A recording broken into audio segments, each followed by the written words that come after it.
বন্ধুরা, জঙ্গলের পান্ডাদেরকে নিয়ে কিছু অজানা তথ্য যেটা হয়তো আপনি এর আগে কোথাও কখনো শোনেননি। নাম্বার 1, পান্ডা চিরকাল বংশবৃদ্ধি করতে পারে না। স্ত্রী পান্ডা প্রাপ্তক বয়সে মাত্র 2 থেকে 3 বারের জন্য জন্ম দেওয়ার সক্ষমতা হয়। নাম্বার 2, পান্ডাদের খাদ্যাভ্যাস। পান্ডাদের যদিও তাদের প্রধান খাদ্য মাংস, কিন্তু জঙ্গলে বসবাস করলে পান্ডাদের কপালে মাংস কম জোটে।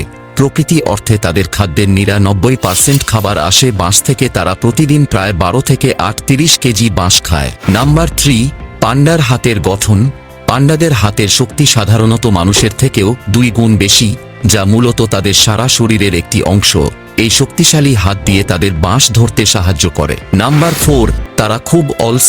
পান্ডা সাধারণত দিনে 10 থেকে 16 ঘন্টা শুধু খেতে এবং বাকি সময় ঘুমাতে ব্যয় করে। নাম্বার 5, পান্ডাদের ওজন। পান্ডাদের ওজন খুব কম। এদেরকে দেখে যে কোন মানুষ তাদের শরীরে ওজন ঠিক কতখানি আছে তা 100% কেউই বলতে পারবেন না।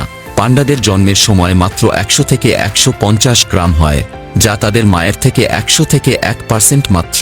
নাম্বার 6, পান্ডাদের রং কালো কিংবা সাদা রঙের কারণ এই রং তাদের জঙ্গলে ছদ্মবেশ হিসেবে কাজ করে। তুষারের মধ্যে সাদা অংশ এবং ছায়ার মধ্যে কালো অংশ লুকিয়ে থাকে, যেখান থেকে মূলত শিকারীর হাত থেকে বেঁচে ফিরতে সাহায্য করে। বন্ধুরা, জঙ্গলের পান্ডাদের জীবনের তথ্যগুলো আপনাকে কেমন লেগেছে অবশ্যই কমেন্ট করে জানাবেন।